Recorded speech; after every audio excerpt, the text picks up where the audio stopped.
Hello everybody, welcome to The Problematic Gaze with me, Dr. Lee Arnott. And me, Dave Moor.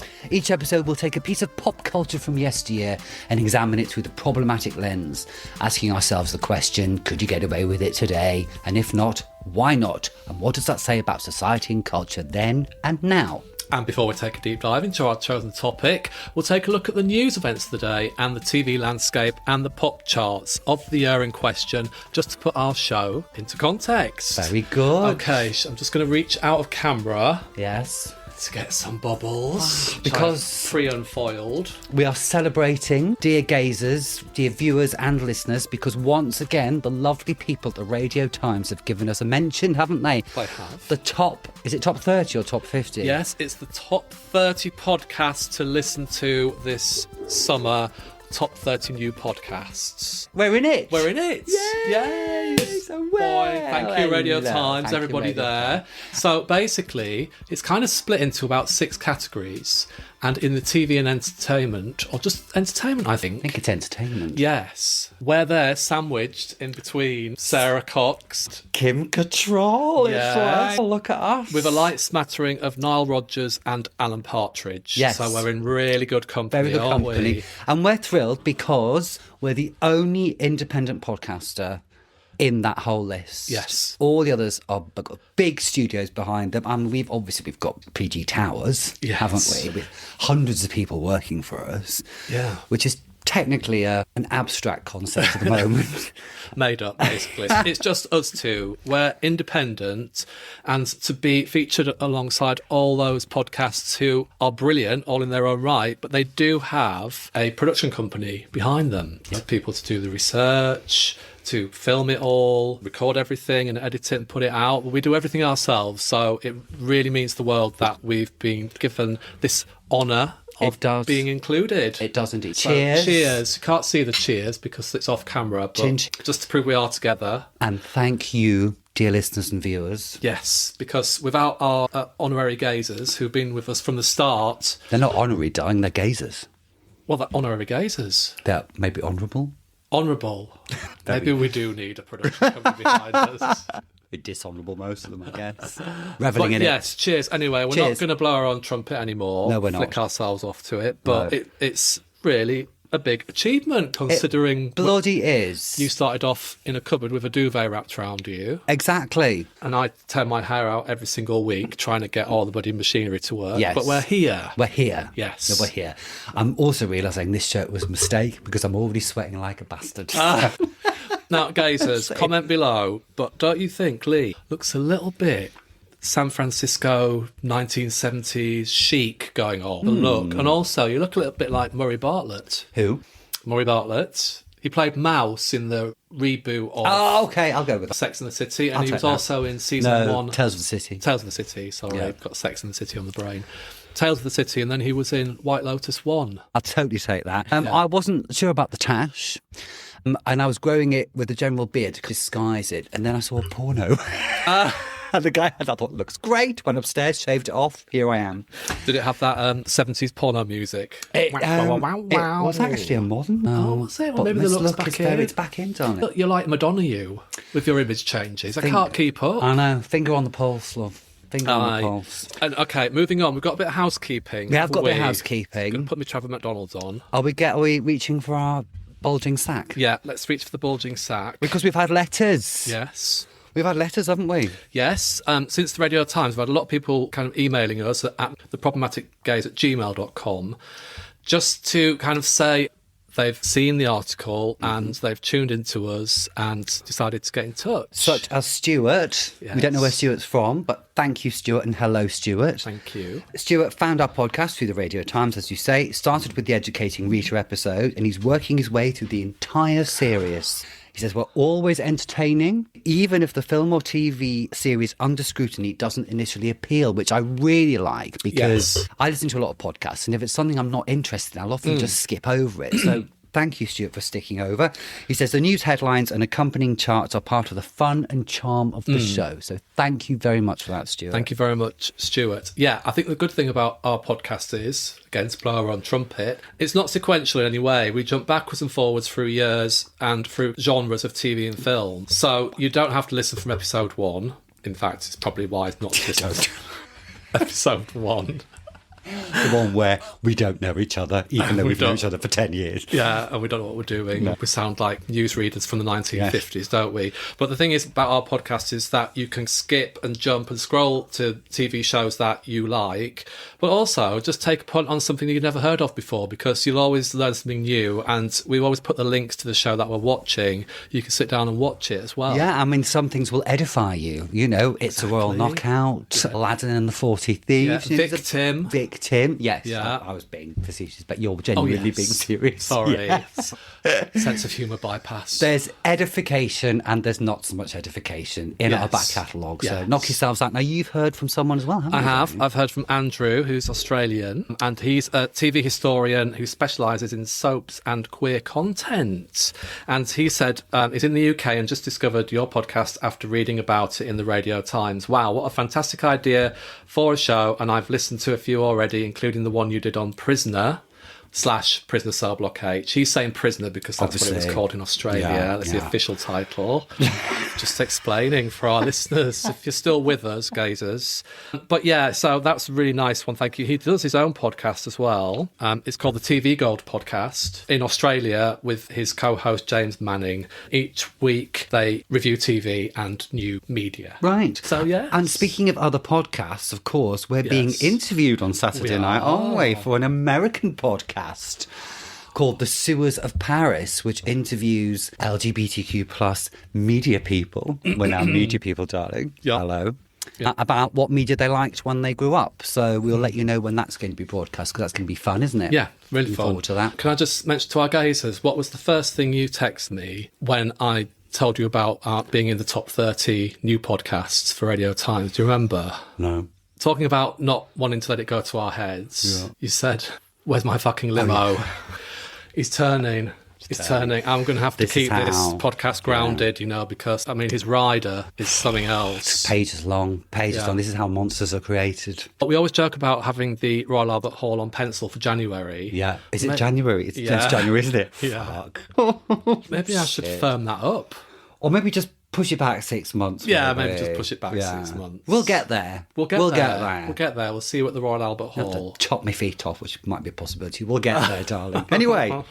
Okay, so we're going to start a new little feature. Yes. Because we are dipping our toe into dizzying heights of podcast royalty. Yeah. We thought we'd better actually start branding Do something ourselves different. a little bit more. Each week, we're going to talk about what we're finding problematic. And it could be anything. It could be a TV show you've watched. It could be something you're going through personally. It could be something in the news. So, kick us off. What are you finding problematic this week? Do you know what I found really problematic this week? So I tell you. Yeah. The other day, I watched I Know What You Did Last Summer, the 1997 horror movie, classic slasher in the old school slasher style. Hadn't realised that there's a sequel has been released last week, and there's a big premiere of it, in which Jennifer Love Hewitt and Freddie Prinze Jr., who were original cast members now in the serial, were there. Two problems with it. Jennifer Love Hewitt gets excoriated and written just in the most terrible way because she's dared to get older and have kids and now has a mum's body.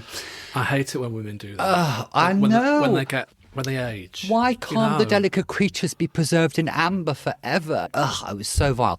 And the other thing, immediately, as well as fat shaming, body shaming, the beautiful Jennifer Love Hewitt, who looked fucking great. Fuck off, everybody. Also, immediately saying about the rivalry between her and Sarah Michelle Gellar, and how in 30 years after making this film, they haven't spoken. And they've both said, we made a film 30 years ago. We've done other things, Yeah. Both respect each other, both support each other, both have said what amazing careers they've had, but still the narratives were two women against each other. And Jennifer Love Hewitt actually said, it's interesting, this is what happens to women, because no one said Freddie Prinze Jr. and Ryan Felipe. Oh, yes. Yeah. No one back in the day said those two are arguing, they're not there, they haven't spoken in years. No one gets that. It's only women get this narrative of being pitted against each other. And I found it very annoying and very problematic this week. So just a big to those fucking... And you know exactly the type of person who's critiquing Jennifer Love Hewitt's body is somebody who's never had the touch of another human being in their life. Yeah, that is really problematic. Can I tell you what I'm finding problematic? It's on a more personal level. Go on. You. No, I'm kidding. He's not joking. He's not joking. That's just a general gripe. No, okay. Sorry, that was a little joke. I love you. I love you, really. Cheers. Okay. Getting ready for today's podcast. Obviously, Yes. I walk around like stick of the dump most of the time because I work from home and I don't really have to make the effort. So, little shave and everything. Past 50, nose hair, ear hair. Yeah.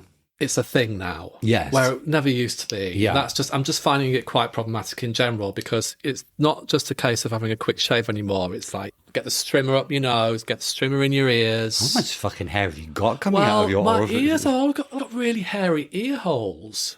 Ear holes. Oh, dear. And so I have to get the buzzer in and get them in because I've got these new bloody AirPods, cost me a fortune, and they don't have the rubber plug in it. So they supposed to sit in your ear. And I'm finding with the bushy ears, they keep getting pushed out. I've just been a bit sick in my mouth. Don't get old, kids. If you're a woman, you're going to get scrutinised. Yeah. A la Jennifer Love Hewitt. Yes. And if you're a man, you're going to get fucking bushes coming out your ears and your nose. Yeah, I'm just grateful you're at least making the effort because back in the 90s, before male grooming became a real thing, the boss I used to work for used to have such the most horrific ear hair that was like mouldy cheese coming out. Remember, actually, it was remember mouldy dog poos when we were kids? The kind of the hairs that come off the mould. When it turned white. It was like that, yes. It was like that coming out of his ears. It used to turn my stomach each time. Anyway, cheers. Cheers. Well, Okay. problems. Let's move on to the matter in hand today, darling. Yep. I've worn a shirt, rather a snazzy shirt, if I say so myself, because it's fashion. Dave. Oh, I didn't get the memo. I am quite 1970s San Francisco myself, really, aren't Yes, I? you are. Day Yeah. wear. Day Whereas wear. your evening wear. I'm evening wear. Yeah. Dave, could you give me a little smize, please? A little what? A smize. Oh, you smize at me. What's a smize? You smile with your eyes. That's it. That's beautiful. It's like, no. Because smize was a very common thing in what we're discussing, which is America's Next Top Model. Yes. I learned how to smize in about 2008, so I've never stopped smizing. Look at me. You're very good at smizing. I do it for the cameras now. Are you all right? Having a fit? That's a bit weird. Bubbles are kicking in. Do I need to call a paramedic? Oh, we haven't got a paramedic. I've got a Not little yet. first aid kit in the cupboard. Yeah. Are you all right? I'm all right. Okay, so smizing. Yes, that's one. That was a thing, was That was it? a thing. Yes. Okay. What's your relationship with America's Next Top Model? I might have watched a couple of episodes in the past, but it's not been on my radar, to be brutally frank. Don't know what else I was doing. When did it start? 2003. So that's the year we're going to focus on today. Yes, yeah. Yes, because we're not looking at one particular episode of the show. We're considering the show in all its fashionista glory. Yes. Okay, yeah, I didn't really pay much attention to it, to be honest. Right. I felt as though a lot of the episodes were just the same as... I wasn't invested. No. I was a bit more of a Big Brother kind of fan, really. Right. That kind of reality, rather than the structured reality of America's Right. Next Top Model. What about you? I was always very sniffy about it until I met my ex who was into it, and then I became obsessed. And I think I watched the first 10 seasons. Yeah. Looking back on it, it's absolutely ghastly. And I can't actually believe, but, you know, this was the Heat magazine reading me. Yeah. I can't believe I used to love it so much because it's horrific. But at the time, God, I loved it. So we watched a compilation clip, didn't we? Yes, of we did. The top 20 best moments, Moments that haven't notorious aged moment well, yeah. of it. So Yeah. it was Hey Mojo thing. That's Yeah, what it's Watch called. Mojo, Watch yeah. Mojo thing, Yeah, which yeah. we'll post in our show Yeah. notes so you can kind of watch along as well as we go through our top 20 from Yeah. 20 down to 1. And we're not breaking new ground here because the general consensus is that since its broadcast, America's Next Top Model is now considered deeply problematic in lots of ways. So should we Yeah. have a look at some of the news events of 2003? Yep. Now, we have covered 2003 before in our very first episode on What Not to Wear, but because we didn't know each other, because it's rubbish, we're going to do it again, but slightly differently. Because don't listen to that, just watch this instead. Do you know a lot of people are new listeners? I think their main tendency is to go through our back catalogue and think, oh, I'll start from the beginning. Yeah, I know. So that kind of gets a lot of listens. It does get a lot of listens. But I think Well, maybe they don't everybody. listen for very long. We're not selling ourselves very well. You can tell we haven't got a marketing team. It's like, don't listen to us, we're shit. Let's go to the news desk. Let's go to the news desk. Should we just lean down and come back in again? No, because on YouTube, like, it's really rubbish. I think we'd actually pretend to walk. Okay, let's go to the news desk. We'll go to the news desk. I can't get the chair out. Oh, that'll do. That'll do. That'll do. Oh, God, that's always really exhausting. Gosh.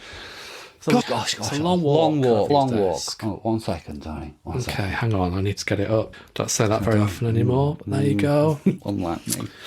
Let's have a look. America's Next Top Model. Right. Yes, here we go. Okay. The year is pretty much dominated by one thing, isn't it? 2003. Yeah. Yes. On the 15th of February in London, more than 2 million people joined that march to demonstrate against the Iraq War. It's the largest demonstration in UK history. Makes not a blind bit of fucking difference, because on the 20th of March, land troops from the United Kingdom joined troops from the United States, Australia and Poland in the invasion of Iraq. Just under a month later, at the Battle of Baghdad, which is fought with British air support, it ends Saddam Hussein's rule in the country after 24 years of power. 2003 is all about Iraq. Yeah. You went on that march, I went on that didn't you? march, yes. When would you get 2 million people on the streets these days? Really? I know. We're so apathetic, aren't we? I know. And the next few years, it really tainted Tony Blair's premiership, didn't it? Absolutely. And just seems like the most hubristic thing if you look back on it. And you're right, it's totally tarnished his legacy. The idea that Saddam Hussein had weapons of mass destruction which could be deployed within a certain amount of time, as we will discover. Yes, okay, let's segue away from that, but we will be revisiting the Iraq War. So on the 17th of February, the London congestion charge, a fee levied on motorists travelling within designated parts of central London, comes into operation. Now, I remember this. Up in arms about it. It was a $5 to drive into central London. Looking back on it now, it doesn't seem like anything much. No, We've had a recent conversations about the ULEZ charge, which is basically the expansion of the congestion charge, the new emissions charge and everything. But yeah, everyone up in arms about that. How dare they charge us driving to central London? But look, it's worked. Yeah, absolutely. And the ULEZ, they've shown that since it was introduced, the air quality in the worst polluted areas has improved drastically. Really? So back in your box, everybody. I said the non-driver. Yeah. Got no sympathy, sorry. On the 15th of March, comic actress Dame Thora Hird dies in the nursing home in London, aged 91, bless her, less than a year after her final appearance on BBC One. Love a bit of Thora. Love a bit of Thora. What a legend. Yeah. If you watch some of her films from like the 40s and 50s, she's fucking amazing, isn't she? One There's called, a reason. there's one called Went the Day Well, and it's about a supposed Nazi invasion. What happens if the Nazis invaded the UK, and she's there with a gun shooting Nazis and things. Yeah. And then, she just ran the gamut. She was in Victoria Woods, Pat and Margaret, not on the Eider Down quote. The Alan Bennett monologue, there's a cream cracker under the sofa, which broke a whole new generation's hearts watching that. And what was that one where she ran a funeral parlour with her son? Nearest and Dearest. No, In Loving Memory. That's right. In Loving Memory, with the lovely Christopher, what's his name, from upstairs, downstairs. Yeah, God love her. Okay, so back to the Iraq War. So on the 29th of May, journalist Andrew Gilligan broadcast a report on the BBC Radio 4 Today programme stating that the government claimed in its 2002 dossier that Iraq could deploy weapons of mass destruction within 45 minutes, knowing the claim to be dubious. A political storm ensues. So they basically lied about the weapons of mass destruction. Yeah. And then, of course, the Labour Party uses to seize on the BBC. Basically, the BBC comes out of this looking shit, whereas the Labour government at the time kind of escapes too much scrutiny. But obviously that scrutiny will come. Yeah, on the 2nd of July, Chelsea Football Club. Sorry. No, 2nd of July. This is quite interesting, I thought, because it's bought by Russian billionaire Roman Abramovich for the sum of £150 million from current chairman Ken Bates. 21 years after he bought the club. How much did he buy the club for, Dave? Can you guess? I can't guess. You can't guess, even though it's written in front of you. Just pretend for the sake of pretending. drama. Yeah, For the sake of drama. He bought the club for £1. So I thought it was a really interesting snapshot of where football has come in 21 years. Gone are the days when the Premier League, well, there's no Premier League 21 years before, which is why we get this massive influx of money. Sky Sports in the late 90s is the one that pumps all this money into football. But but just the difference in that kind of fish and chips on the minibus. Pie and a on the pint. rag. Yeah. And now you have to take out a small mortgage just to buy the later football shirt, don't you? Absolutely. Never mind buy a season ticket. Yeah. Just such huge amounts of money in it. Totally. Absolutely. Yes. Back to Iraq. Yes. The 15th of July. Was that Amy Winehouse album never got released? Back to Iraq. Back to Iraq, sorry. That's the bubbles kicking in. Oh my God. Oh yeah, we'll do a top up. Hang on, let's get the news out the way the news first. out the way. Okay, so on the 15th of July, David Kelly appears before the House of Commons Foreign Affairs Select Committee to answer questions over the information he had given to Andrew Gilligan, who was the reporter on the Today Show. Yeah, and who's being and David Kelly's being scapegoated, obviously, by the Labour government at this point. So, who was David Kelly? Was he a civil servant? He was a scientist. He was scientist. He wasn't. I don't think he was a civil servant. He was a scientist who had questioned or maybe being questioned about the viability of the weapons of mass destruction. Exactly. Anyway, and then on the 18th of July, David Kelly is found dead near his home in Oxfordshire. Police suspected that he committed suicide. So there was a lot of speculation about murky governmental goings-on, wasn't there? I mean, obviously David Kelly's family are still here and suffering from his loss, so we're not going to speculate too much. But in the news in general, there was a lot of speculation as did he commit suicide, or did something darker and murky happen? Oh, also lots of questions about his character before he died. Of course. I mean, awful. It felt like this was a bit of a switch because the abstraction of war, even though you see and on TV there's horrible things going on, the idea of this man who's under so much pressure that he just goes into a wood and kills himself really kind of hammed it, and it was another kind of fucking hell, Labour Party, you've fucked this right up, haven't you? You really have. Yeah, hideous. And, just this man who had never known publicity before in his life before, just suddenly met by this massive tsunami of press coverage and newspaper intrusion and all that. It's just going to heap so much pressure on a person, isn't it? Absolutely. And finally, this year, sales of the DVD home video format take the largest share of the UK home video market for the first time. First launched in the UK in June 1988, the DVD now accounts for more than 70% of home video sales this year as the VHS format's popularity failed. DVDs. God, I spent a fortune on DVDs. So did I. I had loads of them. I upgraded to Blu-ray. Yeah. I'll upgrade to bloody 4K whenever that comes in or whatever. There are going to be some listeners out there, our youngsters, who will never know what DVD really was. No. What was it? Digital versatile disc? Yeah, and you remember when it came out? Because obviously the VHS was just a bit shitty, wasn't it? I was used to break and the quality would degrade over time. Stuck in the machine when you were watching stuff you shouldn't have been watching. Or panic, the sweaty top lips I had over my top load of VCR fucking machine. We had a VHS machine that had a wire connected to the remote control. Yeah, our first one did as well. Actually, no, we didn't. Our first one was infrared, but Mary, who lived up the road, she was like, oh yes, we've got a remote control, with the wire in. Yeah. And then we were like, oh, ours doesn't need a wire, it's infrared. And she was she was chewing a wasp. Anyway, some news of 2003, Iraq and all its consequences. Yeah, congestion charge and Dora Heard. What other podcast would you get those three subjects in one? Yes, I'm like, swerve. Very versatile on the Very versatile. Problematic Gaze. Okay, shall we have a little top up? Because we are still celebrating after all. We should get a fan in here. We can't have fans because they interfere with the sound. Yeah, exactly. Yeah, okay. We'll take a break. And we're back. Should we have a look at the year in TV of 2003? Let's do it. Okay, so we're going to go in categories today, aren't we? Categories. Yes. Category is? Soaps. Yes. Dominated by EastEnders, really. It's one of the top-rated shows in the UK still in 2003. As is Coronation Street. Yes, and Emmerdale saw a ratings boosting around this time as well. And on Channel 4, Hollyoaks is proving very popular with younger viewers. Yeah. Have you ever seen Hollyoaks? I went through a little phase. I think it's more like kind of hangover TV on a Sunday. Right. Back in the day, not now. They don't really do hangovers anymore. What? Well, that's because you're so tolerant to alcohol. I'll do 3-day hangovers now. Okay, fine. Hence why, after this little half bottle of Prosecco, I shall probably knock it on the head for the evening. to me doing my Pinocchio. Reality and TV shows. This is really the boom year. We've had Big Brother starts in 2000. This is, as America's Next Top Model shows, this is the boom reality TV years, isn't it?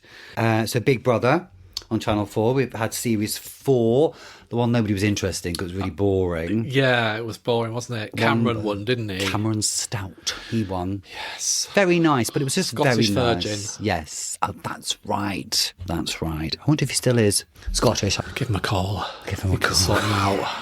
Get a big bottle of Prosecco, anyone will have it. Anyone will do. Okay, I'm a Celebrity. Get Me Out of Here. Season 2 aired, won by Phil Tufnell. That was just the start of Juggernaut, really. I can't it? believe that's so old, actually. Yeah. Fame Academy on BBC One. Do you remember that? It was a bit Very naff, wasn't it? It vaguely. was very middle class. Yes, but I remember when I went to university, one of the contestants who went on to have a recording contract was at our university, and we used to go drinking in the same pub as her. Wow. That was obviously Celebrity. Yeah, gosh, yeah. Back then. That's when reality celebrities had some currency. Yes. Yeah, Series 2 of Fame Academy, Alex Parks won. Yes. A name destined to be remembered forever in history. What Alex Parks is doing now. Possibly listening to this. Oh, Cheers, Alex. cheers, Alex. Cheers. Come on the pod. Hope it went well. Okay. Drama highlights. Drama highlights. So Spooks, brackets MI5 on BBC One, an espionage drama. Popular in the early 2000s. Now, what I remember about Spooks is there was a big brouhaha, wasn't there? Because one of the spooks played by Lisa Faulkner. Yes, in the first episode, wasn't there? Yes. Yeah, and you think she's going to be the main part until... Got her head shoved in a deep fat fryer. Yeah. Yeah, what a way to go, eh? What a way to go. Aye. The big announcement in 2003, and obviously one I remember vividly, is that Doctor Who's coming back after a long time since it's been on the telly properly, but I was beside myself. Just for our gazers right now, reenact. Imagine that you're reading it. How did you react? I was at work, the BBC old Doctor Who website in its infancy, and I just remember going, tap, tap, reading it. Oh my God. Oh my God. Doctor Who's coming back. Doctor Who's coming back. Doctor Who's coming back, everybody. Everyone else like that. Yeah. What? He's going on about Doctor Who again. Yeah, that was the big news. Your husband used to troll me from that point on. What happens if it's a flop? What happens if no one watches it? He told me from that fucking date until it was broadcast and it's a huge hit. Bastard. Not bitter, are you? Not bitter.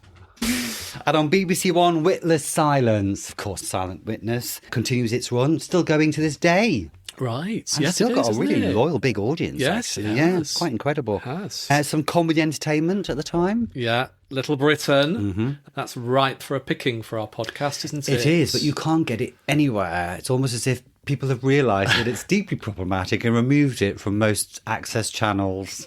Even Stars will say today it's deeply problematic. Yeah. We are to choose things that our gazers can actually click on and watch. Yes. The Office, Series 2, aired in 2002. The Christmas specials came in 2003. Right. Yeah. Yeah, that was great. Did you used to watch The Office? Yes, I did. I loved it. Bo Selector is a big thing in the 2003. It's very noughties. Bo Selector, Very isn't naughty. it? And I have to admit, I used to love Bo Selector. Again, problematic now because of its use of essentially blackface. Yes. Which Lee Francis has gone on to address. Yes. But I did like it. Because I think why I liked it was because it really took the piss out of celebrities. Right. Did you like it? Never watched it. Oh, okay. Fine. Never watched it. And Dead Ringers is on BBC Two, political impersonations and satire. For the kids, Bite a Grove. what was that?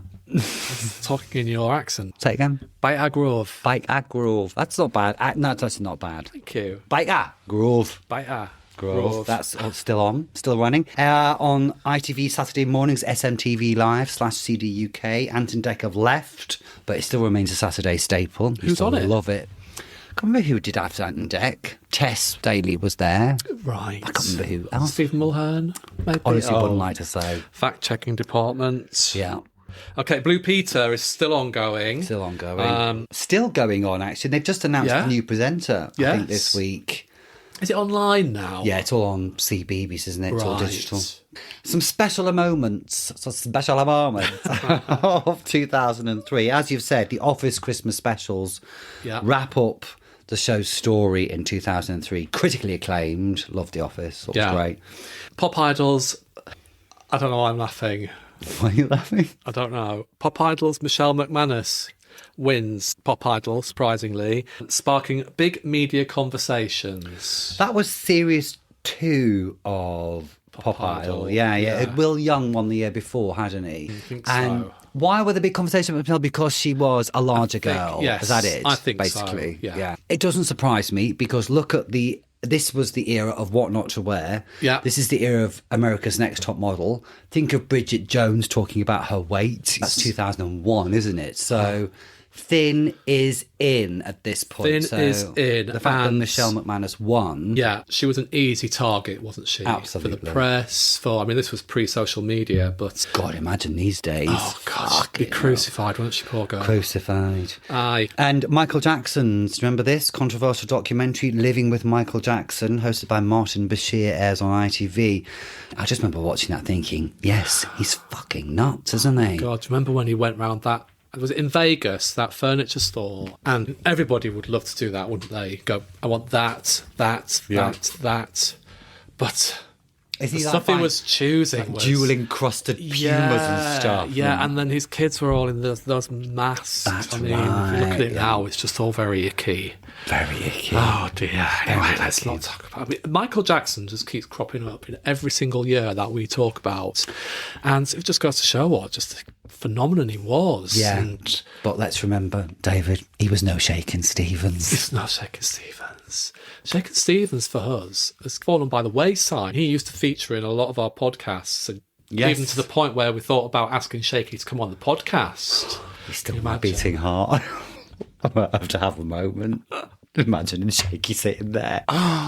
Shaky, come to PG Manor and come, Shaky. Do you think he'd text us and go, "Where's my fucking limo?" I hope he does. ANTM was first broadcast in America on the 20th of May 2003. So the pop charts we have is the UK Top 40 of the 18th of May 2003. Okay. Confidence?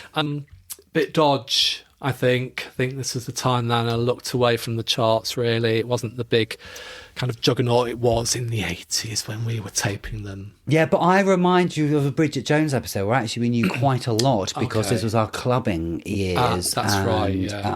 I'm quietly confident I'm going to quite a lot of these. All right, then let's do top 20. Yeah. Are we slurring? Are we slurring? Slurring. Celebrating. So I think we're all right. Yeah, we're all right. celebrating. It's fashion. It's fashion. Everyone drinks bubbles in fashion, darling. Yeah. Fashion. Champagne for Lulu. Champagne for Lulu. I shouted that out once. Yeah. At Lulu? Yeah. She went, you remember when the French Saunders did the Sugar Lumps? Yes. The Spice Girls. They did a charity, a Children in Need gig at the old Shepherd's Bush Empire. And we went to see it. And we saw the Spice Girls with the Sugar Lumps. And then we were outside and Lulu came out getting into her car. And I went, champagne for Lulu. And she went, thank you, darling. Oh, and I got in her car. That was nice. God, She love didn't that. tell you to fuck off. No, exactly. If it'd been in the morning, because she doesn't speak before 1 o'clock these days. Doesn't That's she? her rule. No, to protect her vocal cords. Oh. I just do it because I'm ignorant. Right, number 20. Number 20. Can't Nobody by Kelly Rowland. I like a bit of Kelly Royal Rowland. I don't know either. But I don't know that song. No. Maybe I will know if I hear it. But, number 19, new in number 19 is Home by Bone Thugs and Harmony. Number 18, All Over, Lisa Mathia. I'm suspecting that might be all over for her at that point. Yeah. Who knows? I'm starting to regret my idea of that. We might know quite a lot of this, though. Number 17, X Gon Give It To Ya by DMX. A lot of R&B so far in this chart. Yes, there is. Yeah. Okay, number 16, Southampton Boys, Red and White Machines. Is that a football song? I don't know, that's new in at number 16 and it'll peak at number 16. Gosh, is a football song still a thing by local... Anyway, it doesn't matter. Number 15, Minerva by the Deftones. If anybody knows any of these songs, do let us know, please. Thank you. Number 14, You Said No by Busted. And we know Busted, don't we? We know Vaguely. Bust, yeah. Number 13, Everybody Come On, brackets, Can You Feel It, close brackets, by Mr. Reds versus DJ Scribble. I read that as DJ Dribble. You got your glasses on and all. I know. Okay, now. No, don't know that one. Number 12, Girls and Boys by Good Charlotte. In Da Club, 50 Cent at number 11. I know that That's one. a good one. Yeah. 50 Cent doesn't like Madonna, been slagging Madonna off, so instantly he's got a black mark against his Oh, name. really? That's disappointing. Yeah. Pack it in, 50 Cent. But she called him out on it. Did she? Yeah, Good for her. she did. Number 10, Bangor Nights versus Hussein. Number 9, Bon Jovi with All About Loving You. Number 8, Rise and Fall, Craig David featuring Sting. Number 7, the music titans that are the Cheeky Girls with Take Your Shoes Off. At least we know the Cheeky Girls. We know 50 Cent. Let's just go with 50 Cent. You see my body deflating as we're going through I this know. chart. It's like with over. us. Please bear with us. Gosh, We're at number 6 terrible. now. Oh, new in at number 6. Lately by Lisa Scott Lee. I suspect that's going to be the best selling, most selling of her solo singles. Have you seen the clip? Is that the clip where she's ringing up to find out what chart position she's in? I have. Do you explain for the benefits of viewers listening? I think there was a documentary following her around. It's the real Lisa Scott Lee show when she's in Dubai with her brother and her husband. Yes, and they receive news of where her latest record has gone in the Which charts. is not this one, I don't think. Not as high as this. I think it went 32. I can't remember. I think it was a bit higher than that, to give Lisa Scott Lee credit. Okay. But she was really deflated about it once she went, oh no, it's shit. That's shit. That's really shit. Yeah, because there's only one way from that point on, isn't it? Obviously, everybody watching it gleefully, revelling in someone's disappointment. But actually, if you're Lisa Scott Lee, that is probably really disappointing. Yeah. Put all that effort into it. It'd be like us if we opened the Radio Times and didn't find our... We're in it, not in it this week. Yeah? Yeah. Oh, next week's going to be a nightmare, darling. That day will come, kid. That day You've got to be prepared for it. Number 5, Loneliness by Tom Craft. Is that Loneliness? I've honestly no idea. I'm literally, I can feel my life draining away as we go through this. It's really shit, isn't it? Number 4, Get Busy, Sean Paul. Number 3, Favourite Thing, Big Brothers. I remember that. It samples my favourite things, wasn't it? Banger at number 2. Banger at number 2, Girls Aloud. Now, can't say a bad word against Girls Aloud. We not have a bad word. They're good value, aren't they? Yes, they are. No good advice, Girls Aloud. Yeah. Okay, you ready? Great song. Oh dear. no. Now, as we've said before, because number 1 is R. Kelly with Ignition Remix. I liked that song at the time. I liked that song at the time. Can you separate the artist from the art like we have to do with lots of things these days? Who do we have to do that with now? Michael Roman Jackson, Polanski. P. Diddy. Yeah. Puff Daddy. It's not P. Diddy. P. Diddy. He was called Puff Daddy to start, then it was Okay. P. Diddy. It's obviously changing his names for legal reasons now, obviously. Yeah. But yes, it was like Stuart Hall last week and it's a knockout. Do you mean? There's always something to taint. Yeah.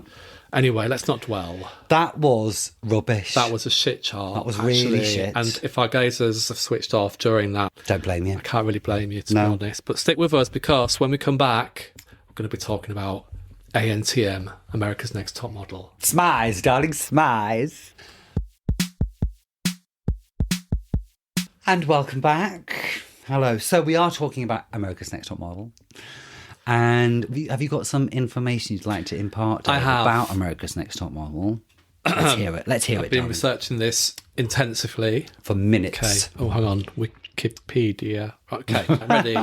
America's Next Top Model, abbreviated to ANTM and Top Model, is an American reality television series and interactive competition in which a number of aspiring models compete for the title of America's Next Top Model and a chance to begin their career in the modelling industry, created by Tyra Banks, who also serves as executive producer, and developed by Ken Mock and Kenya Barris. The series premiered in May 2003 and aired semi-annually until 2012 and then annually from 2013.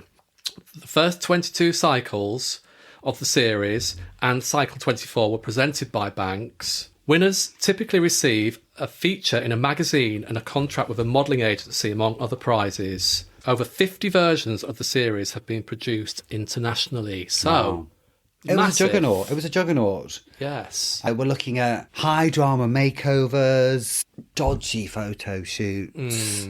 Infighting between the models, yes, etc. Classic reality TV, and also the pressure with any reality TV shows to keep it interesting for the viewers. And some of the things those girls had to do was just ridiculous. Yeah, and also Tyra Banks has said this was kind of like a simulation of the real modelling world. Yeah. So for the models, it was as close to the experience of being in the modelling industry as it could possibly be within the realms of a TV game show, basically, Yes. and a competition. Yeah, and it doesn't paint the fashion industry in a very good light, does it, if that's the case? It doesn't. And we've all got ideas of what the modelling industry entails. You know, before we've even watched America's Top Model, we've got exploitation models, haven't we? This is like what I would think of what the model industry is like, Yes. especially at the turn of the century. Yes. Before safeguarding practices, if any exist now, God, if yeah. at all. Then, What's that thing Patsy Stone says to Naomi Campbell in an episode of Fab? I just say, hack your tits off, stick your fingers down your throat, and then you look fabulous, which does not seem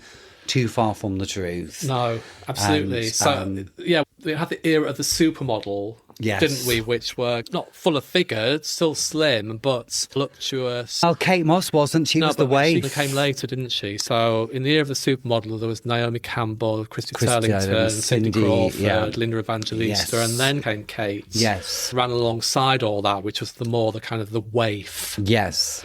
type of model, wasn't it? Yes, Kind of the athletic model of the kind of Cindy Crawford goes to the anorexic model. Yeah. Sorry if this is triggering anybody in terms of eating disorders. Yeah. Should we put a trigger warning on this? Because there's a lot of really there dodgy is, stuff. there is. But then this kind of Kate Moss era was when this, that was like 90s, wasn't it? But this kind of entered into the 2000s. Yes. So this was much the era of models have to be stick thin, have to be a certain weight. Yeah. They were measured to make sure their hips and their chest conformed to the type of model that they wanted, the type of girl they wanted. And as we've discussed in our Bridget Jones episode, this is the height of that kind of thin is good movement, when also the weight loss industry is becoming huge.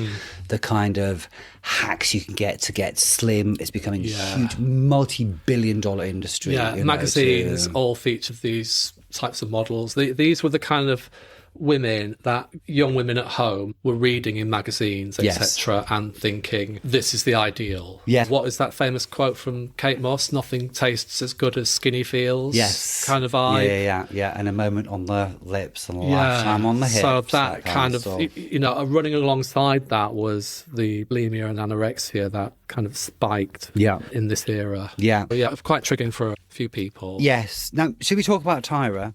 Yeah, let's do it. Tyra, obviously to be admired in lots of ways. You know, as a black woman, she's one of the first black supermodels, has a really successful career, creates the show herself, is exec producer. Yeah, she was born in California. She began her career as a model at the age of 15 and was the first black American woman to be featured on the covers of GQ and Sports Illustrated swimsuit issue, which she appeared 3 times. And then she's one of the only few black models to achieve supermodel status. She was a Victoria's Secret angel from 97 to 05. And by the early 2000s, Banks was one of the world's top earning models. Yeah, because it's her appearance in this show, in retrospect, is complicated, isn't it? Because, yes, she's done all that. And she created the show. And creates the show. But she's gatekeeping the industry for these potential models, but at the same time participating in a system which harms these models. Now, there is an academic term for this. It's called representational complicity. When you're part of the marginalised group, but you're also enforcing the dominant cultural things that keep others marginalised. So it's a really difficult line to walk. And as we'll see, I love Tyra. And I loved her in this show. Yeah. And I remember at the time thinking, fucking go on, girl. You know, get in you. You've created this yourself. You've clearly worked your ass off to get to where you are. Very successfully. Yeah. Absolutely round of applause. Plaudits, got everything you want. But then to see what she does and puts other models through, it's like... why are you trying to make it easier? Why are you still perpetuating this stuff? As you say, this reflects the fashion industry at the time. So she's part of this system that actually... prepping girls for the whirlwind that's about to hit them when they enter the industry. Yeah, but not really be supportive. And again, we could argue it's reality TV. It's entertainment. That doesn't make good telly, does it? Tyra being supportive, it doesn't make good telly. But then look how far we've come. I always compare RuPaul to America's Next Top Model because on the surface, they're actually quite similar in terms of they have a runway show, you know, there are judges judging them. But the difference, I guess, after 10 years after America's Next Top Model finishes and RuPaul comes in, is that supportive? Is that kind of constructive criticism as opposed to just saying, you're fat, you're ugly, your teeth are shit, you know? Because the other thing that's about this show is it's about transformation, but often these transformations do not come from within. They're not like a personal journey somebody goes on. No, it's no, hack your tits off, stick your fingers down your throat, all that problematic stuff, that cosmetic appearance, which is... deeply problematic. I know you didn't watch it, but there was a girl who, like Madonna, had a very prominent gap in her teeth, and they wanted to get her teeth done. They were like, no, you've got to get that sorted out because all anybody's going to see is that gap. Yeah. So the sense that any kind of individuality is ironed out in this show, and you get some fairly dramatic makeovers, to be honest. Yeah, we do. Okay, so what we're going to do is what was it, Play Mojo? Watch Mojo. Watch Mojo. We've got the link. It did feature 20 kind of famous moments / problematic moments of America's Top Model. So we'll just run down through from 20 to number 1 and talk about individual things. Some of them are a little bit there. Yeah. So we'll gloss over them. Shit. So we talked about Tyra at number 20 in Cycle 6. We call them cycles. Rather than seasons. Cycles. Yeah. Cycle 6. Fashion. Tyra faints. So now this was like a challenge, an acting challenge. Yeah. And Tyra feigned a fainting fit. Yeah. Basically put the wind up all these girls because they thought she was ill and had fainted. Yeah. And then she stood up and went, I was acting. Yeah. It was just a bit naff. And the girls are just like... And then I wanted to talk about Tyra then, but we've talked about Tyra already. Yeah. So let's move on to number 19, which is Cycle 5, Cassandra Quits. Now, Cassandra, basically this is what you were talking about, altering your appearance, changing basically the fundamental core of who you are. Yes. To get ahead in the modelling world. And to be fair... one of the best parts of the series was seeing the girls come in for the first episode and then they go and have their makeover. Yeah. And that was always actually quite exciting. And the format of the show served that really well. But often you'd come up and go, fucking hell. Yeah. So this girl, Cassandra, had really long hair and they wanted to give her a kind of pixie / mod hairstyle and mould the models. And then she quit. She's just like, no, fuck it. I'm off. Yeah, I'm not doing it. Yeah. I'm not going to change the fundamental core of who I am for the benefit of this show where I might win, I might not. But okay, number 18 was Low Carb Brownies episode from Cycle 3, which was basically somebody had baked some brownies and then they're basically, the models are put into dorms, aren't they? Yeah, it was like the Big Brother house. It's kind of Brother house. Yeah. And one of them had written in the brownie mix something disparaging about the other thing. And I think this was just... Yeah, it was just... It was their design to highlight or create tension in the dorm, to create stories. Yeah. And I just thought this was quite interesting in the way the show pit the models against each other, pit these women against each other. So rather than an environment of sisterhood, nurturing of sisterhood, sorority, encouragement, this was a very good example of how they pit them against each other because tension and fighting equals drama equals ratings. Absolutely. Absolutely, yeah. And it was always, again, it's like watching The Apprentice, you know, what's the house going to be like this season? It was a bit like that. What's the house going to be back in those seasons? Yes. Yeah. And that was always quite fun. But you're right, conflict was entertainment. You know, we don't want to see people getting on with each other. We want to see fighting. They really slag off number 17 on this list was a thing called Jade's CoverGirl commercial. So at the end of the cycle, they did this big photo shoot or advert or TV stuff for the prize, to get the prize. And it's not very good, let's face it. It was basically how to walk and talk at the same time. And not bump into the scenery. Oh, yeah. And she wasn't very good. But it was just... When you're put under that spotlight, there's such immense pressure. You probably haven't slept properly for weeks at this point. Yeah. Again, it's a case of let's kick someone when they're down, when they're struggling. Absolutely. Now watch that. I thought she was okay. Yeah. I didn't think she was that bad. Yeah. Okay, let's gloss over that one. Okay, it's number 16. Rebecca faints during critique cycle 4. So this kind of shows the judging panel in all its glory, and this model, Rebecca, faints. Yes. And I thought this kind of highlighted the pressures that these young women, because they were only like 19, 20, let's face it. Yeah. You know, what were we doing at 19, 20? Fucking being idiots. And there they are on TV, under scrutiny. Filming for hours, really intensively, for days and days and days and days. Because, let's face it, in TV, you shoot things in the shortest space of time because time equals money. Yeah. So in not just America's Next Top Model, but any kind of reality show like this, it's filmed on such a budget, you're probably getting 4, 5, 6 hours sleep a night. Yeah. And then you're filming stuff. Sometimes when it's multi-camera, you have to film over and over again. Yeah. Also, adding to the fact that they're being constantly told to lose weight or maintain their weight. Stop eating, don't eat, you know. So it's no surprising that models are just like dropping like flies, and this is a good example of that. And I'd like to think that the fashion industry's got better, but actually my goddaughter, Tallulah, shout out to you, beautiful Hi, girl, Tallulah. is a model in her part-time and has often had to be on a train at 4:30 in the morning to get to a shoot somewhere in Manchester or wherever. Long day and straight back, and the next day rinse, repeat, and, you know, it's exhausting. Yeah.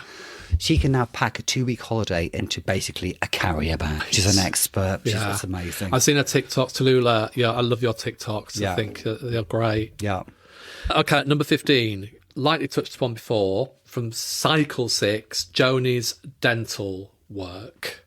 So not only have they been asked to lose weight, they're being asked to cosmetically change their appearance in this one, aren't they? These beautiful girls already are being asked to, for example, what's her name? Joni. Yeah. Joni. Beautiful girl, basically told to totally change her teeth, and she has to go for some 16-hour dental operation overnight, and then the next day be back on set.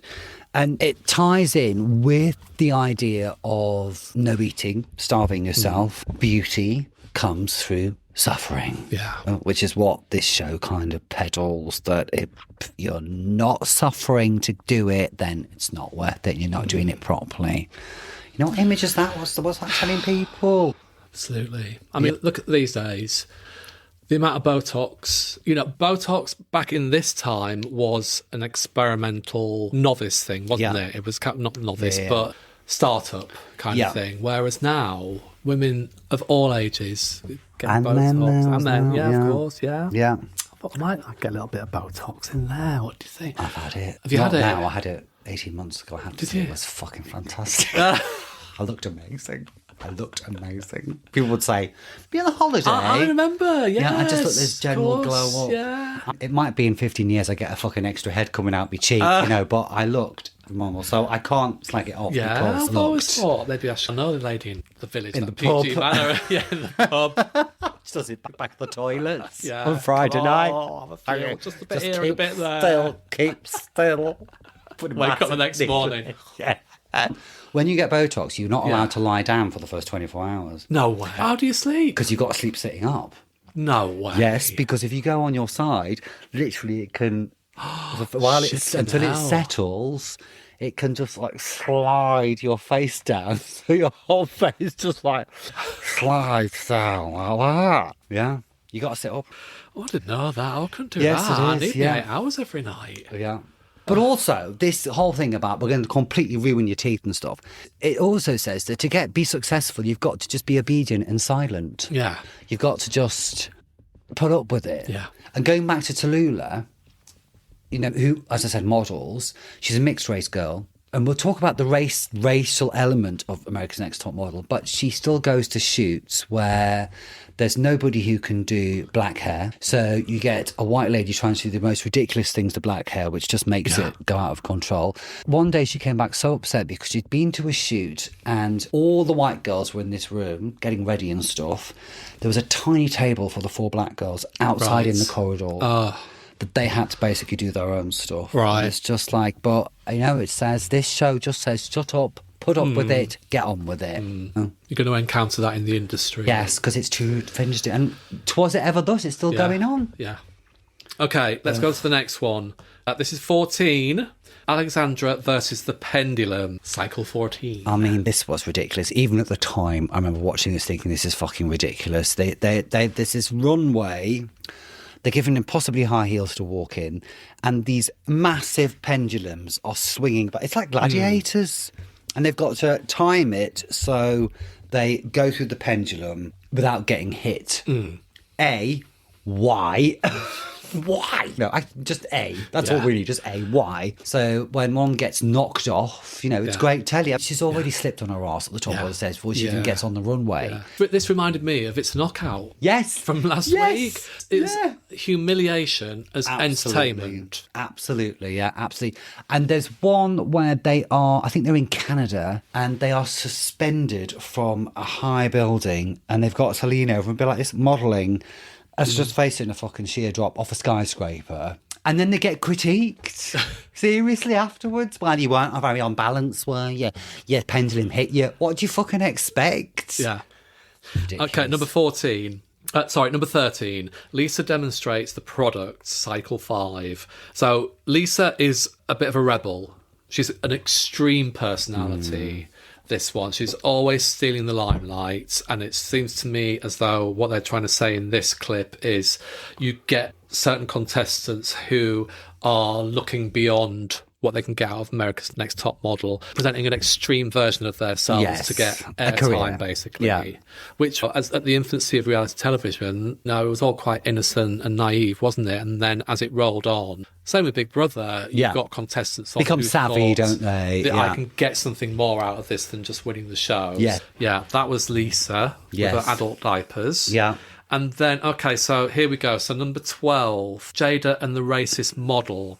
So Jada and her fellow contestants were sent to do a photo shoot, and they were each assigned a male model. And Jada's male counterpart basically says to her, "It's not on work with you because you're black. I don't like black girls." Yeah, it's horrible.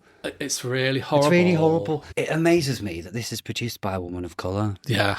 I know. At this point, you would have expected the production team to have come in and said, okay, male model, fuck off. Get somebody else. Take Jada to one side and say, I'm really sorry that happened to you. I'm going to find you another guy who isn't a racist. Yes. But instead, what happens is they continue to film and they make a story out of it, much to this poor girl's discomfort. Yeah. And that was really uncomfortable to watch. Absolutely. But the fact that they just seized upon the opportunity to create a story for their episode out of this. Yes. Yeah, absolutely.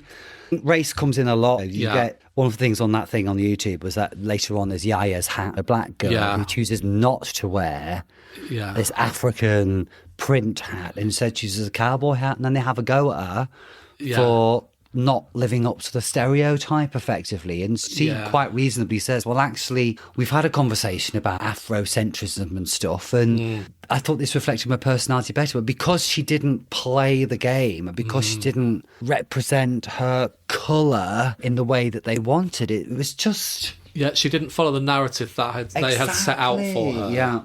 Which was of racial stereotypes. Yes. That was number 10. Yeah. Let's just go back to number 11, the conveyor belt catwalk. Again, it was like the models were made to walk on a catwalk that was a conveyor belt in these high heel shoes. And again, it reminded me of, this is just like another version of It's a Knockout. Again, it's humiliation as entertainment. They're setting these girls up to fail for our amusement, basically. They were basically kind of like circus performers. Yes. Now, I think we should skittle through this list because otherwise going to be here till Tuesday. Oh, we're almost there. Almost there. So we've got, there's a lot of... We've got Shandy cheats on her boyfriend, number 9. Nice bit of slut shaming. Slut shaming, yeah. Nice bit of voyeurism. 50 Cent, not friend of the pod. Not friend of the pod. Not friend of Madonna either. No. Pushes JL into a pool. Basically, this model, JL, is considered to be a little bit of a rebel, not playing by the rules, a bit of an upstart. 50 Cent pushes her in the pool. It's all heavily edited, so you don't really know exactly the situation. But then the narrative is Jael's humiliated as though it's her fault for 50 Cent pushing her in this pool, which I just felt was, again, it was just a little bit of, you're a woman, you need to play the game. Yeah. And we'll edit it to make you look like shit. Yeah. Okay, let's skip to number 5 then. The badly timed coffin photo shoot. Oh my God, I remember watching this actually. Cycle 4. So Carleen is one of the contestants. Kaylin. And her friend has died. Yeah. Basically heard it on the phone. Yeah. All videotaped and broadcast for entertainment. Yeah. And then the very next day, or almost the next day, they're made to do, the models and Kaylin is made to do a photo shoot of being lowered into a grave while lying in a coffin. Yeah. And it's just incredible. They did say, Tyra Banks did say afterwards, it was complete coincidence. We didn't plan it, obviously. Yeah. But, and actually, did you watch a clip of her getting critiqued on that photo shoot? No. Is that on that thing? No. So they show the photos of Kaylin in the coffin. And Tyra says, actually, you know what? Her friend had died the day before. And they're like, that is her best work. She looks amazing. She's pulled it out. She's shown us what she can do. And it's like, fucking shameless, isn't it? Exploitation. Absolutely exploitation. Okay. One of the things that it does get criticised for constantly is the racial stuff.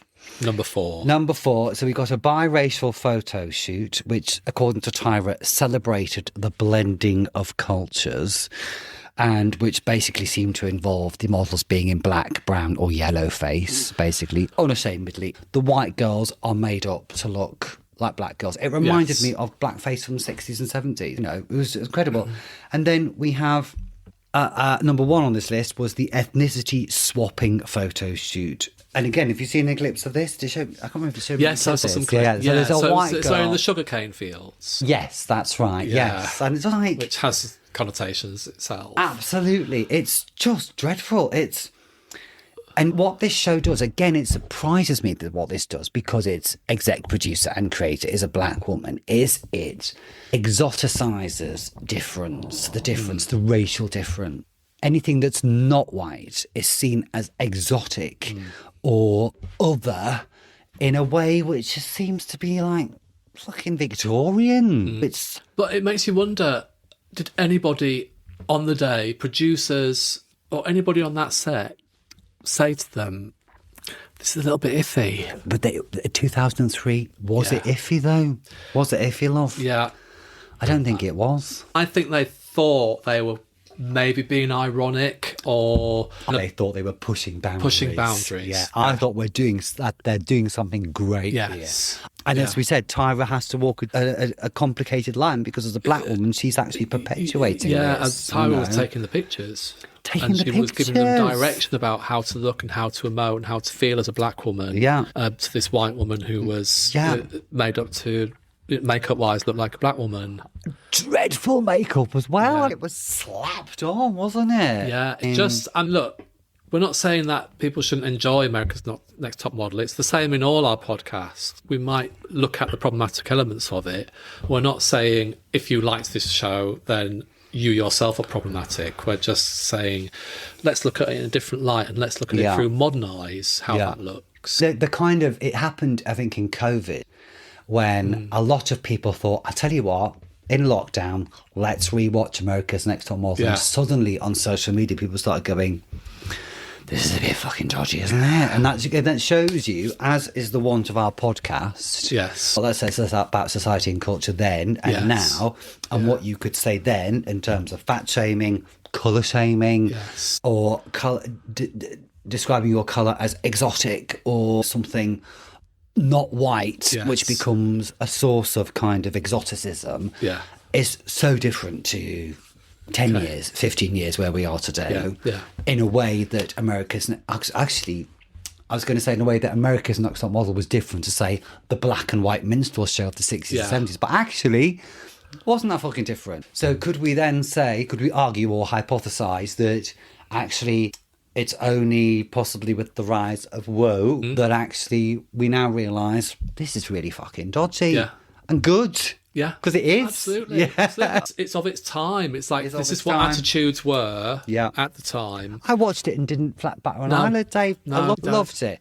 I watched it with my ex. He was a black guy. Yeah. He loved it. Didn't pick up on Yeah. any of this. But it just goes to show that no matter how old you are or where you are in your life, there's always room for education. Absolutely. And there's always room Never stop learning. for accepting that perhaps your attitudes to things and culture's attitude to things, TV's attitude to things, were perhaps questionable at the time, and you have to put yourself in other people's shoes watching it. Think, well, how do they feel about watching this as well? And some of the models have come out subsequent to being on the show and said, that was fucking dodgy. That was really hard. It was horrible. Tyra herself has come out and said, there's some things that absolutely we couldn't do these days. Yeah. Okay, so we've gone a little bit deep there, but it's that kind of the fundamental root of our podcast about problematic elements of past shows. Here we are. Let's finish on a lighter note. So we're jumping back to number 2, which is Tyra's over-the-top rant. I mean, this has become a meme. It's become a meme. You say a lighter note, but actually, if you watch the whole thing, it's pretty disturbing. Okay, so basically, we should say what it was about. One of the models is giving a bit of lip back, basically. But Yes. you can explain why in a second, but what Tyra's reaction is, we were all rooting for you. Yeah. Yeah. They were rooting for you. I was rooting for you. So Yeah. tell me what led up to that rant. It's not she's giving a lip back. It's because she's not appearing upset enough. And that's... She's just been eliminated, hasn't she? I can't remember. I think so. she has, but she's not upset enough. And clearly, that's not good enough for the producers or for Tyra. And it's a black girl, another black girl, and then Tyra just goes off it. It's a hoop of 50 pence in Tyra this morning. But it's actually quite, if you watch the whole thing without the funny memes taken off it, it's actually quite uncomfortable because it is a black woman really laying into another black woman for not having an appropriate reaction to something. And yes, we can joke about it and make light of it, but it's also deeply uncomfortable. So Perhaps not as light as I not was as hoping light, for. not as light as we thought, unfortunately, Okay, listeners. sorry about that, everybody. So listen, there's a lot to unpick in America's Next Top Model, a really lot, and we've just touched on it. And as you said, if you enjoy it, fair enough, but you've got to realise, you've got to appreciate that it's a very different world now, in the way that Bridget Jones was a different world, and the way that What Not to Wear, and we said you wouldn't be able to make those these days, because they're kind of denigrating and fat shaming and slut shaming and all of this stuff. So absolutely, it's of its time. Yeah. We can see its tendrils in RuPaul's Drag Race. So it's a reality show which has 5 judges. I remember Twiggy, bless her, was one of the judges in the early series, stuck out like sore thumb. She's got this little... Twiggy looks dowdy compared to Tyra, compared to... can't remember the guy from Vogue, blah, blah, blah. Of its time. Of its time. Yeah. Of its time. Let's draw a line under America's Next Top Model now. Yes. I really enjoyed that conversation because there was a lot to unpick. A lot to unpick. Okay, as a whole, what would you rate? Oh, you've never seen it, though, have I you? haven't seen a lot of it. I'd only have to rate it from the snippets on YouTube that we watched. I thought as a piece of television from the 2003, from the mid-2000s. Yeah. And as a lesson in how not to treat contestants and how not to present race. And then also we can talk, we've got a whole talk about LGBTQ stuff. LGBTQ stuff, the representation, how not to present to women and the audience, how to conduct yourself, how to worry about your weight, worry about your facial features, and all that kind of thing. I feel it was really kind of negative what I watched. Yeah. I didn't really like it. A lot of it made me feel uncomfortable. And I think a lot of it made me feel uncomfortable about my attitude back then to what I thought was entertainment. Yeah. So I don't think it's aged well as some shows have. Yeah. So I would probably, an overall rating, I would probably give it about 3 high-heeled catwalks out of 10. Right. Yeah, I think at the time, if you'd asked me, I'd give it like 9 out of 10. Now I will give it, what am I going to give it? 2 makeup bags out of 10. It's a disappointing no. For It was America's Next Top disappointing, Model. actually. Yeah, it's quite difficult to Yeah. watch. You've got to pay to watch it these days. It's not only. It was interesting to watch it Yeah. as an insight into Yeah. attitudes Yeah. at the turn of the century. One last point about it, though, is that I'm stabbing with a pen. Where did I get that from? Is that the fashion industry seemed to have gone through a phase in the 2010s of embracing plus size model, embracing diversity, but it seems to be creeping back to skinny is good, a very particular look of a model. They're the only girls getting booked these days, and it seems to have swung back the other way. So do better, guys. Do better. It just goes to show how cyclical the fashion industry is. Yeah, more of a pendulum. Exactly. Because if you have one representation of woman that is in vogue, for want of a better word, at the moment, if you spent the next 20 years just representing that style of woman, then everything's going to dwindle. People are going to lose interest. Yeah. So it is cyclical. You do get the Twiggies of the 60s to the kind of more voluptuous supermodels of the 90s. The Paulinas of the 80s. To the waifs of Kate Moss. Yeah. So it has to kind of go like that. Otherwise, they don't have new things to talk about. Yeah. Which in itself is really sad for all the young girls, the teenagers and other women and men now, as you say, watching it, because you never really know. If you're trying to fit into the world, you never really know. You're never going to be good enough at some point in time. Story of your life, darling. Pull yourself together. Oh, it's the champagne. I think we might need to get onto the gin. Fine. Oh, God. Okay, what are we looking at next week? Okay, next week. Yes. Going to lighten the mood a little bit, or Yes. are we? Depending on what your attitude is. But we might have to crack open the champagne again because we're celebrating Will and Grace, the US TV sitcom from the early 2000s, late 90s, early 2000s. So we're sticking around the early 2000s, aren't we? Yes, but hopefully with being a sitcom, we can laugh away. Yes. I wasn't a big fan of Will and Grace, so I can't say I'm particularly looking forward to this, but I'm prepared, as ever, to have my preconceptions changed. I was a big fan, so this might be interesting because Kind of all that. it's always better when we agree to disagree. So We're until glassing then, each other by the end of the episode. So until then, please I'm putting the notes away now. Please like and subscribe on all our socials, TikTok, Instagram and Facebook. No, just TikTok and Instagram. At Podcast Gaze. Yes. Email us at problematicgaze@gmail.com. And please don't forget to like and subscribe wherever you get your podcasts. You can watch us on YouTube too. Yeah. Did you say that already? Yes.